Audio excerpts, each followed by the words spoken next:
ଭାଇ ଟିକେ ଶୁଣିଲ କଣ ହେଲା ଭାଇ? ଚେନ୍ଟା ମୋର ଟିକେ କଟ ହଉଛି ଟିକେ ଦେଖିଦେଲା ମୁଁ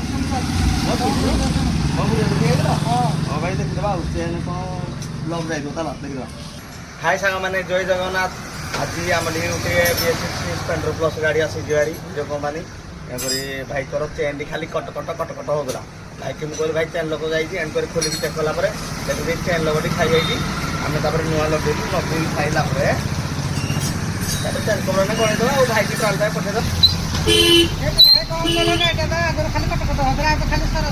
ତମେ ଭାଇ ଖୁସି ତ?